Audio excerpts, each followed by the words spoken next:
lot of people have been patiently waiting for an update on the ILR proposal that was announced by the UK government a few months ago.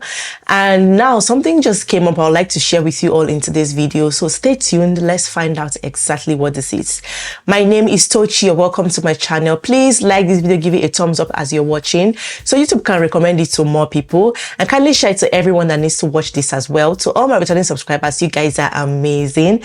You're welcome back to today's video. If you're yet to subscribe, please click the subscribe button right now. Thank you. Now, just to summarize, for those who don't know, even though I feel like everybody already knows, okay, the UK government have proposed to extend time for ILR from 5 years as it is currently to 10 years, 15 years, 20 years, depending on the category you fall into.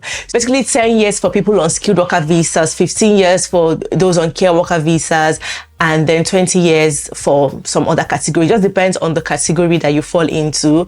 But they didn't just end there. They now said they're going to apply it retrospectively. That is, it's going to affect those already in the UK.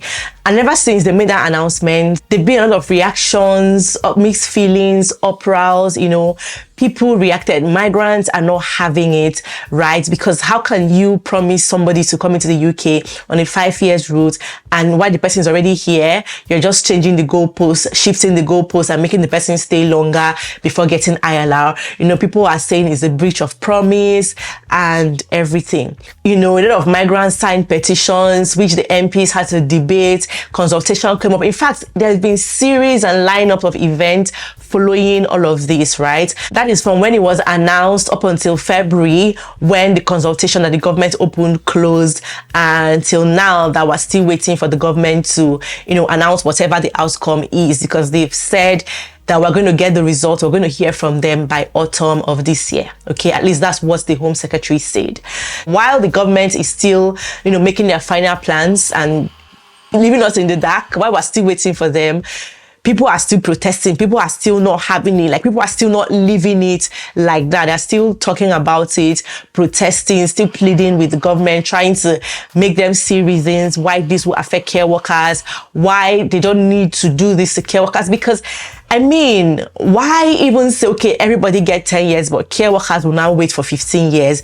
Why care workers specifically, if you know? So a lot of care workers are still just pleading and protesting and talking. So one of such protests happened a few days ago, and this was the outcome, right? Former Deputy Prime Minister Angela Rayner has said changing visa rules for migrants already living in the UK would be the wrong thing to do, repeating her criticism of some of the Labour government's immigration policies. Now, she has been very vocal about the fact that she doesn't support what the government is planning to do. She has always said it, that is un-British, that is wrong, you know, it's not right, it's infringing on people's rights and all of that, you know. She has always been one of those that has been standing against the proposals and the plans the government have, especially regarding applying this new ILR plan retrospectively, okay? Anyway, guys, before I continue quickly, I don't know if you have heard about LemFi.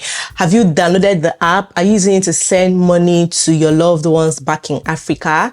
Because LemFi allows residents of the UK, Canada, Europe, America to send money to Africa, and there are no hidden fees or hidden charges attached at all. You send money absolutely for free, and you also gain points. The more money you send, the more points you gain that you can even use later on. You know, so it's actually a very good app for migrants living abroad to use to send money back home. And for Father's Day, you can also help your dad win a share of 6 million naira. All you have to do is send $1,000 or £1,000 or 1,000 euros in a single transaction between the 5th of June and the 16th of June to Nigeria. So 20 people are going to win 300,000 naira each for their dads. See what a great Father's Day gift this would be for your dad. And remember, the more you send, the more your chances of winning, okay? Winners will be selected randomly, and I wish you guys all the best. Keep sending money with LemFi, and if you haven't downloaded the app yet, kindly do so and sign up with my code TOCHI and you get a discount. Do that and you can thank me later. Now, Rena told BBC it will be British. So this has always been her word. If you've been following the news, really, you will know that she has always been vocal about this. She has, from day one, she has always said she doesn't support this. So it's British to make care staff already in the UK wait up to 15 years rather than the current 5 before being allowed to settle permanently. So it means that people that have come here with the promise or with the mindset that they will get ILR after 5 years will not have to wait longer than 5 years. If you're already anticipating that you have 2 more years to go, 3 more years to go in the 5 years line to your ILR, once this takes effect and they apply it retrospectively, you will now add more years to your time, making it 15 years, right? So you have to stay up to 15 years before getting ILR. Like, it doesn't really make any sense if you look at it. It's just very unfair. And that is what a lot of people have been saying as well. So she has repeated this again and have said, this is un-British. It's not fair at all. She said controlling the borders was completely different to taking retrospective action on people who have made a life here, right? So if the government have come up to say, okay, we want to change time for ILR, that's fine. So anybody who wants to now come in, we already have that in mind and know that, okay, I'm going to come to the UK, but I have to spend 10 years before getting ILR. I have to spend 15 years. I have to spend 20 years. That's understandable. It's now up to you to decide, knowing what's at stake, knowing what you'll be getting. You already have that in mind. So you now decide whether you still want to move to the UK or not. And not people who have already come with the hope of getting it in 5 years, you now want to change it on them. Like, it's not fair, right? So as they said here, the government have already consulted on all of this, but the decision is yet to be made. And the government have told us that we should be expecting a decision from them by autumn of this year. Initially, they said it was April, around April, May, but around that time, they now said, no, that is autumn. So they moved it further. So I'm guessing they're still looking at everything, maybe still debating amongst themselves or trying to see the best possible way, or even listening to what we are saying, because all of us are just talking and pleading with the government to see reasons with us why this should not happen. So a UK government spokesperson said, our position has not changed and the route to settlement will double from 5 to 10 years. We understand that, okay? We understand that you guys want to change the route to settlement. That's fine. But our major concern here is this affecting those already in the UK. So moving on, we will always welcome those that come to this country and contribute to our national life. But the privilege of living here forever should be earned and not automatic. And not only have they said they want to extend the time for ILR, they've also changed the conditions for ILR. They've added new conditions, they've changed a lot of things. So you now need to meet a higher standard of English language. You now have to write a higher standard of English language. They've introduced the salary threshold, introduced a lot of new things. So now you have to do voluntary work, contributing, how much you earn, and you don't have to be in any debt. If you access benefits, you know, they've said that they're going to double your time for ILR and everything. So there's been a lot of other changes that follow this, or other proposals that have followed. So it's not just the fact that they want to change time for ILR, they are also changing or amending the conditions for ILR as well. You know, you can meet the time requirements, but if you don't meet those other requirements that they've put up, you're not going to get it. So that's what they are saying as well. So the spokesperson continued to say that the country has experienced historically high levels of immigration in recent years, and adding the government must be honest about the scale and impact of hundreds of thousands of low-skilled migrants getting settlement. So I guess they are majorly concerned about low-skilled migrants getting settled, and because of the high number. If you follow the news, right, if you kept yourself updated with what's going on, you would have seen the numbers. They kept giving us the numbers of people that came, the numbers of dependents, the numbers of low-skilled migrants, as they call it, and everything. So that also influenced the changes they've made up until this time. So Speaking at a rally organized by the Public Service Union UNISM on Wednesday, Rena said there should be no retrospective rule changes to settlement for care workers who follow the rules and contribute to our society. Care workers helped us through the darkest days of the pandemic, Rena said. Care is a system we may all need and rely upon. And it was as a result of the shortage of care workers that they made this pathway open to international applicants in the first place.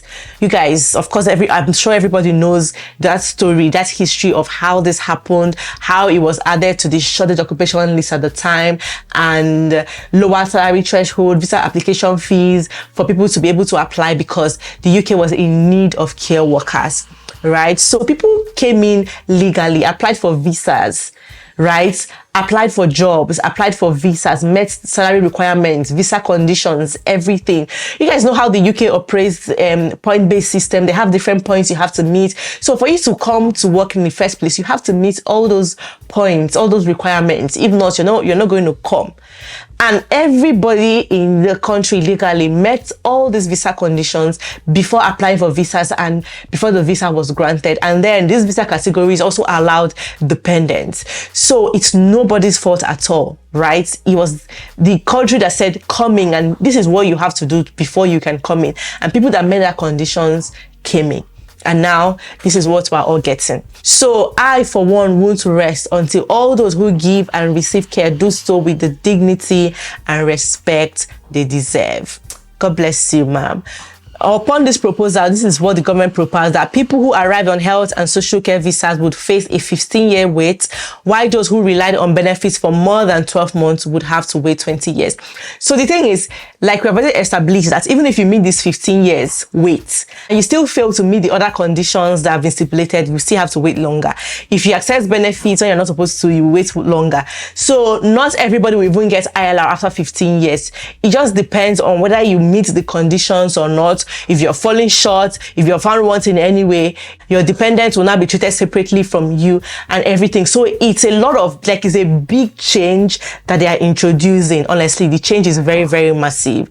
So Mahmoud has defended the plan, saying the unprecedented number of people arriving in the UK demands an answer from the government. Only thing I find very interesting is the fact that the way they say this, it looks like legal migrants actually just came into the UK on their own.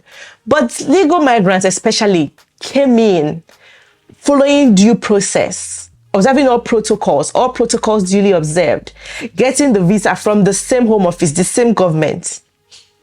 So why are they always sounding like this, like we are the problem? Do you get what I mean? Guys, I want to hear your thoughts in the comment section, because sometimes when you hear from politicians, you just wonder, what's even our offense? What's going on? So we shouldn't rip up the rules halfway through. Taking retrospective action on people who are taxpayers, who are making a contribution, who are part of our society, looking after our most vulnerable, Rena said. So it's unfair, it's un-British to do so. So she has called on her own government to raise care workers' wages and not to tie visas for care workers to specific employers, which she said encouraged exploitation. So this is another thing that we're also talking about. What about the issue of COS? How about that? Because if you're saying you want to make ILR 15 years, are you going to allow us to be tied to one employer for that 15 years because of the COS issue? Because we know that getting certificate of sponsorship is very, very difficult and is a very tricky situation. So because of that sponsorship situation, you might want to now stay with an employer, be exploited, stay where you're not happy, stay where you're abused, stay where things are not going on well, instead of leaving and going to another employer that has a healthier working environment for you. Yeah, so it's going to be a lot if you increase time for ILR and still make this COS situation an issue. Because exploitation is going to rise. Imagine staying with an employer for 15 whole years and enjoying whatever they're throwing at you because you don't have a choice. And some of them will even tell you if you don't want to go. And because you know that, your stay in the UK is dependent on your COS, is dependent on that job, you want to stay and just keep enjoying or taking whatever it is they're throwing at you. You get, so they're saying care worker salaries should be increased because they are doing so much work, paying taxes, taking care of vulnerable people. And instead of increasing their salaries or giving them better working conditions, this is exactly how you want to pay them back. So guys, that's exactly what's going on now. And that is just the update I wanted to share to let you guys know that this is still happening. Even though it looks like everything has slowed down, people are still pushing, people are still begging, people are still lending their voices, you know. So I don't think we should all keep quiet. We should just keep talking while we're waiting, because once the decision is made, so if we're even going to do anything about it, is now. Like, this is the only chance, this time that we have before any decision is made. So yeah, that is it for now. We're still waiting, but whatever happens, you guys trust me to let you guys know, right? I want to hear what you guys think about this in the comment section. I'll see you all in my next one. Bye bye.